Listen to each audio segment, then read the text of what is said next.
मी आधीच्या घरी गेले होते. शुभ्रा भेटली. खूप बोलत होती तुझ्याबद्दल. चांगलं की वाईट? अगं सुलेखा, सगळीच माणसं तुझ्या एवढी चांगली नसतात. इतरांबद्दल पण चांगलं बोलणारी. काय वाईट बोलली? हे डायरीचं काय प्रकरण आहे?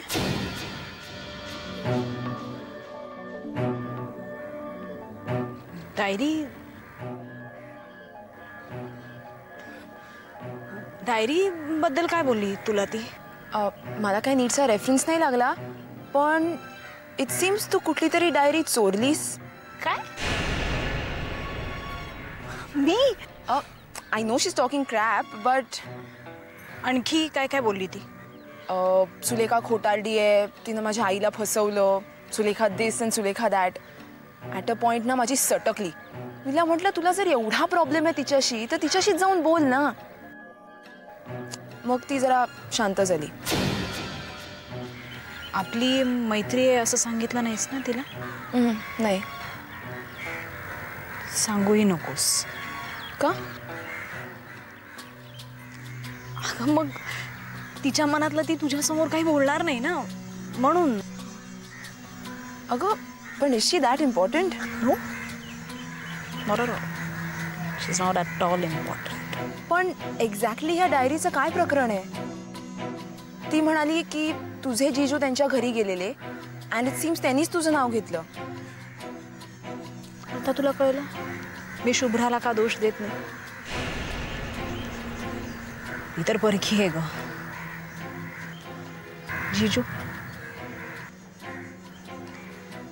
जीजूना माझ्याबद्दल का संशय? गॉड नोज या. पण ही डायरी नक्की आहे काय? मी कोणाची आहे, काय आहे?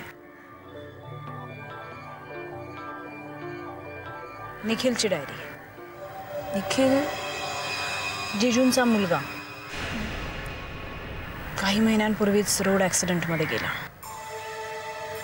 जीजू आता ती डायरी शोधतायत आणि मला माहित नाही त्यांना असं का वाटतं की ती डायरी माझ्याकडे. ती डायरी खरंच तुझ्याकडे आहे का ग? हाच तर प्रॉब्लेम आहे ना. म्हणजे?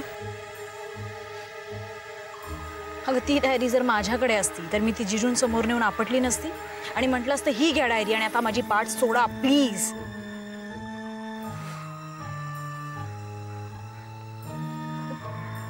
त्रास होतो ह्या सगळ्याचा शिप्रा, यू नो. या, आय अंडरस्टँड.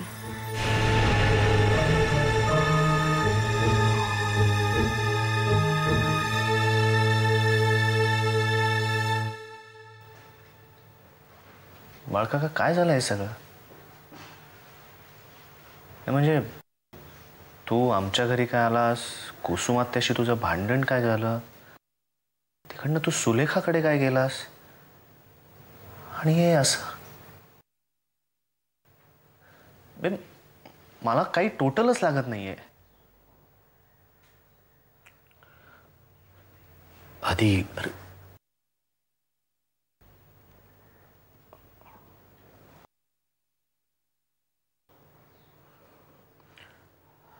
निखिलची एक डायरी आहे. ती डायरी सुलेखानं घेतली आहे असं मला वाटलं, म्हणून मी सुलेखाकडे गेलो. सुलेखाचं असं म्हणणं आहे की तिकडे आमचा वाद झाला, माझी खूप चिडचिड झाली आणि माझं ब्लड प्रेशर शूट झालं आणि मला चक्कर येऊन मी पडलो आणि पडता पडता टिपॉयचा कोपरा माझ्या डोक्याला लागला, असं तिचं म्हणणं आहे. सुलेखाचं म्हणणं आहे म्हणजे का कुणास ठाऊक, पण मला असं वाटतंय की कुणीतरी माझ्यावर मागून हल्ला केला. काय? पण नंतर मी बेशुद्ध पडलो, त्यामुळे त्यानंतरचं मला काहीच आठवत नाही. मग म्हणे सुलेखाच मला एकटी हॉस्पिटलमध्ये घेऊन गेली ट्रीटमेंट करून घेतली वगैरे वगैरे. त्या डायरीत काय आहे?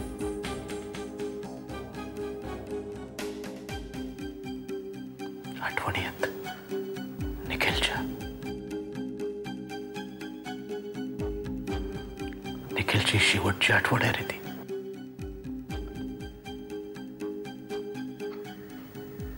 बाळकाका, जर त्या डायरीत निखिलच्या आठवणीच आहेत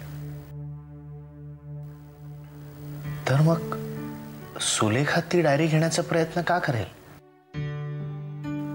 आय मीन, यातून तिला काय मिळणार आहे? मला एक सांगा ती, सुलेखाचं अलीकडचं वागणं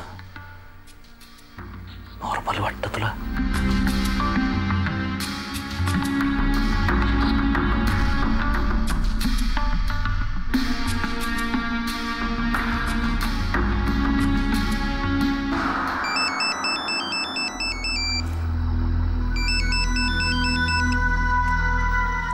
हॅलो.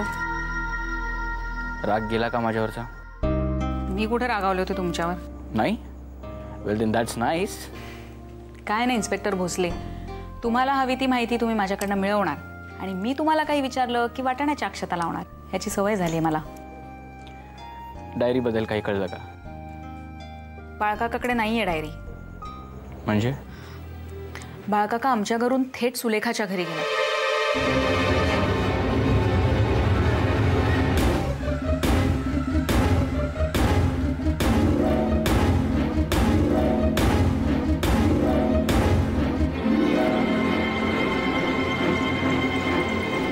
त्याच्याकडे डायरी नाहीये. Quite a story. Are you sure सुलेखांनी तुझ्या काकाला काही? खरं सांगायचं तर जिथे सुलेखा आहे ना तिथे कशाच्याच बाबतीत मी शुअर नाही.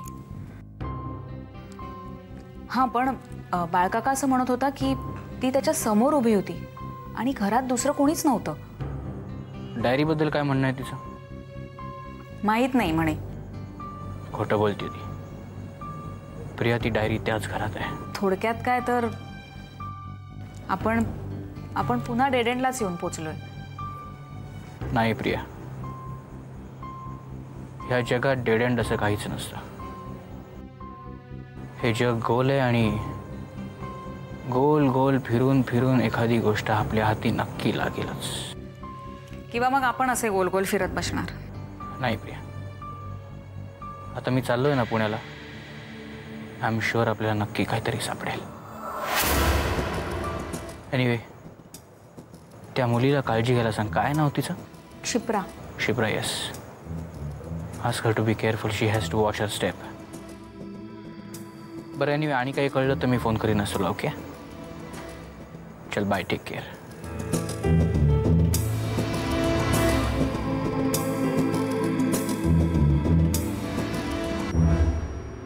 आदी,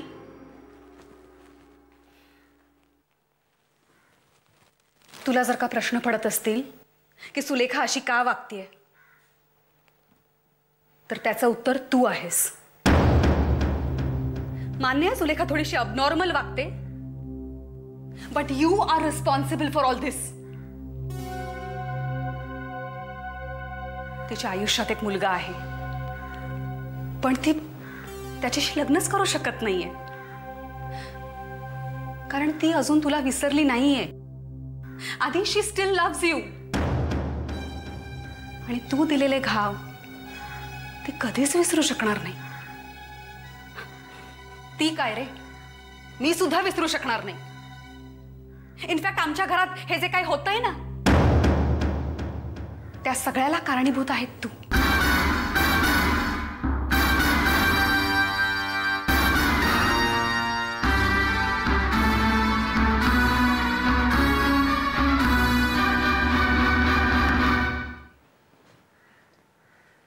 आपलं लग्न झाल्यानंतर ज्या अपराधीपणाच्या ओझ्याखाली आपण सतत वावरत होतो ते कोणीतरी दुप्पट करून खांद्यावर दिल्यासारखं वाटलं.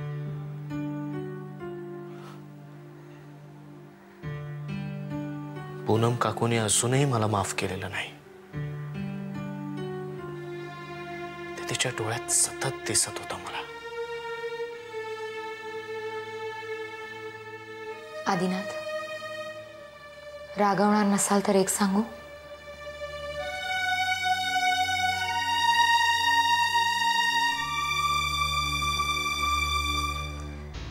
हे ओझं बाळगण्याचं काहीच कारण नाहीये.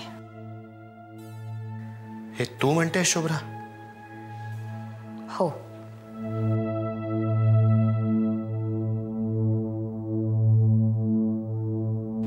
मीच म्हणते.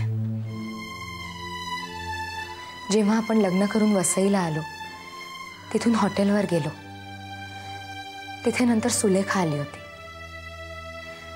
तेव्हा खरंच मला असं वाटून गेलं होतं की तिची माफी मागावी, तिला सांगावं की माझ्याकडून खूप मोठं पाप झालंय, मला हवी ती शिक्षा दे. हे ओझं माझ्या मनावरही बरेच दिवस, बरेच महिने होतं आदिनाथ. पण नंतर हे कुठे आणि कसं विरून गेलं मलाच कळलं नाही. पण आता माझी खात्री पटली की या सगळ्यात आपल्या दोघांचीही काहीच चूक नाहीये. नाही शुभ्रा, माझा आणि सुलेखाचा रीतसर साखरपुडा झाला होता. ज्या दिवशी मी तुला वसईला घेऊन गेलो त्याच्या दुसऱ्या दिवशी आमचं लग्न होणार होतं. ही चूक नाहीये? तुम्ही असं म्हणताय कारण तुम्ही महादेव आणि पार्वतीला पाहिलेलं नाहीये. म्हणजे? तुम्हाला काय वाटतं आदिनाथ, मला हा प्रश्न पडला नसेल? एक अनोळखी माणूस अपघातानं माझ्या आयुष्यात येतो आणि त्याला भेटून एक आठवडाही न होता मी त्याच्याशी लग्न करून इथे निघून येते. माझंही रमाकांत खोतशी लग्न ठरलं होतंच ना, विसरलात? असे अनेक क्षण येऊन गेले आदिनाथ. मला स्वतःबद्दल, स्वतःच्या चारित्र्याबद्दल अनेकदा शंका आली. पण जेव्हा तो दरवाजा उघडला तेव्हा माझ्या बऱ्याचशा शंका मिटल्या. तो बंद दरवाजा? हो आदिनाथ, तो बंद दरवाजा. त्या दरवाजा पलीकडे मी महादेव आणि पार्वतीचा संसार पाहिला. मी स्वतःला आणि तुम्हाला पाहिलं आदिनाथ. आणि तेव्हा माझी खात्री पटली की आपलं एकत्र येणं अपरिहार्य होतं. दैवानं ठरवलं होतं ते. माझ्या किंवा तुमच्या हातात कधीच नव्हतं ते. कारण प्रत्येक जन्मात पार्वती ही महादेवचीच असणार होती, असणार आहे.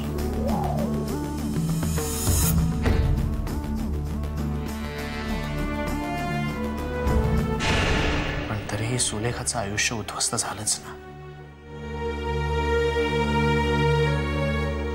शुभ्रा. जोपर्यंत मला या प्रश्नाचं उत्तर मिळणार नाही ना, तोपर्यंत माझं मन खातच राहणार.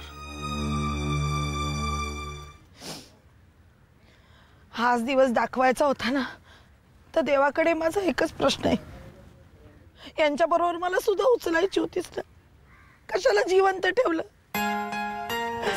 अगं मग काय, हा असा अपमान सहन करायला? तुम्हीच सांगितलं ना ती डायरी रद्दीवाल्याकडे गेली म्हणून. अगं पण हे मी सगळं तुझ्यासाठी सांगितलंय, विसरलीस का तू? विसरेल कसं? पण जिजूंच्या दृष्टीने जर आपण कसली आली त्याची डोंबलाची दृष्टी?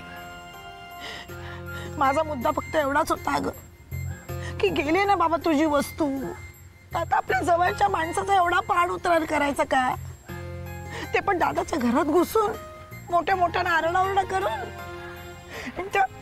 त्या दीड दमडीच्या शुभ्रासमोर त्यांनी लाज आणली मला. नाला एक बेशरम कुठला. मला कळत नाही त्या डायरीत तरी एवढं काय आहे. मला काय माहित त्या अहो ती डायरी काळी की गोरी हेही पाहिलं नाहीये मी.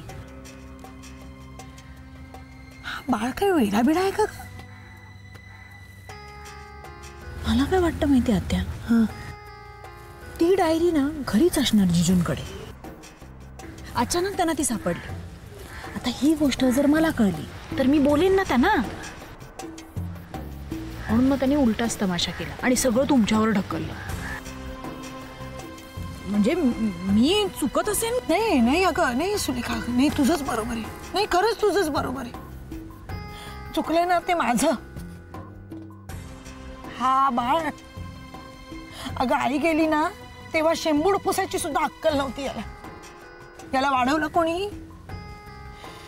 दादा त्याच्या शिक्षणात, कामात. बाबा लोकांच्या पत्रिका ढुंढाळत बसलेले असायचे. मी वाढवलं याला. चांगले पांग फेडले याने. हे असले भाऊ असण्यापेक्षा नसलेले बरे. कुसुमता, असं नका बोलू जिजूंबद्दल. त्यांना खूप वाटतं हो तुमच्याबद्दल. कळलंय मला. मला चांगलं कळलंय काय वाटतंय ते. तुम्ही ना आत्या जरा शांतपणे विचार करा. हे सगळं का होतंय सांगा. कारण सगळ्यांची मती भ्रष्ट झाली आहे सुलेखा. करेक्ट, अगदी करेक्ट आहे. कोणामुळे? म्हणजे कुसुमते, आता काही दिवसांपर्यंत सगळं चांगलं चाललं होतं. म्हणजे अगदी 10 कुटुंबात एक व्यक्ती येईपर्यंत सगळं छान चाललं होतं. मी बोलू नये पण आधीच लग्न झाल्यापासून हे नाही सुलेखा, तू बरोबर बोलतेस. खरंच सुरुवातीपासून माझं सुद्धा हेच मत होतं. पण कुणाचा माझ्यावरती विश्वासच नाही. पण तू बघ आता काहीतरी करायलाच हवं. डायरी सुलेखाकडे नाहीये. असं कोण म्हणतं? सुलेखाच. अगं मी विचारलं तिला. सुलेखा तुझ्याशी खरं बोलेल असं वाटलंच कसं तुला क्षिप्रा? अगं पण ती का खोटं बोलेल? हे बघ, सध्या मी तिची मैत्रीण आहे, हर सिम्पथायझर. म्हणून माझ्याशी खरं बोलायला तिला काहीच हरकत नाहीये. मग तू सुलेखाला ओळखलेलंच नाहीयेस. अगं, जी मुलगी स्वतःच्या आईचा जीव घेण्याचा प्रयत्न करू शकते ती आपल्या सिक्रेट्स इतक्या सहजासहजी शेअर करेल असं वाटतं तुला? पण आणि तिच्याकडे नाही तो कुणाकडे असणार डायरी? हे बघ, बाळकाका जेव्हा तिच्याकडे गेला तेव्हा त्याच्याकडे डायरी होती. मग त्याला चक्कर येऊन तो पडला तेव्हा ती डायरी तिथेच कुठेतरी पडली असणार. मग ती सुलेखाला मिळाली असणार. याहून दुसरी कुठली शक्यता मला नाही दिसत. मग आता आपण ती डायरी कशी शोधायची? आता सुलेखाच्या घरी तर जाऊन शोधाशोध नाही करू शकत आपण. ऍक्च्युली काय? नाही, काही नाही. एक वियर्ड थॉट आला माझ्या डोक्यात. बोल ना. काय? तू जर खरंच तिच्या घरी जाऊ शकलीस तर? म्हणजे बघ, सुलेखा एकटीच राहते आणि तू जर तिच्या घरी जाऊ शकलीस तर आपल्याला तिच्याबद्दलच्या इतर अनेक गोष्टी कळू शकतील. आणि आत्तापर्यंत तुम्ही जेव्हा जेव्हा भेटलात तेव्हा बाहेरच भेटलाय, हो ना? हो. जर तू काहीतरी कारण काढून तिच्याकडे गेलीस. Not a bad idea actually. पण कसं, ह्याच्यावर आपल्याला खूप विचार करायला लागेल. क्षिप्रा, मी खरंच तुला खूप जास्त रिस्क घ्यायला लावतेय. आय एम सॉरी, पण अगं शट अप. हे माझ्यासाठी खूप एक्साइटिंग आहे. उत्खनन करताना एका अंधाऱ्या भुयारात शिरल्यासारखं. 2 फुटाच्या पलीकडचं काहीच दिसत नाही. पुढे काय सापडेल ह्याचा काही नेम नाही. भुयाराच्या गर्भात आत शिरत राहायचं, खोल खोल जात राहायचं, नवीन रहस्य शोधत. सुलेखाचं मन सुद्धा त्या अंधारलेल्या भुयारासारखंच आहे. त्याच्या आत काय दडलंय ह्याचा जर शोध घ्यायचा असेल तर आपल्याला ह्या भुयारात शिरावंच लागेल,